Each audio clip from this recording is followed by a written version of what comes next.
శృంగేరి పీఠాధిపతుల దర్శనము అంటే సాక్షాత్ నడిచి వెడుతున్నటువంటి శారదామాత యొక్క దర్శనమే.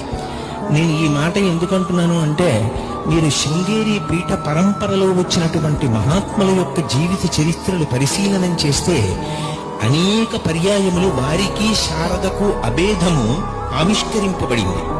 వారు శాస్త్ర చర్చ చేస్తున్నప్పుడు మధ్యలో తెర అడ్డుపెట్టి ఎదురుగుండా ఉన్న పండితులతో చర్చ చేస్తున్నప్పుడు పీఠాధిపతి యొక్క కంఠానికి బదులుగా స్త్రీ కంఠంలా అనుమానం వచ్చి తెర పక్కకి వచ్చి చూస్తే పీఠాధిపతి స్థానంలో సాక్షాత్తుగా శారదాదేవియే కూర్చుని వాదించినటువంటి సంఘటనలు నిరూపణమయ్యే.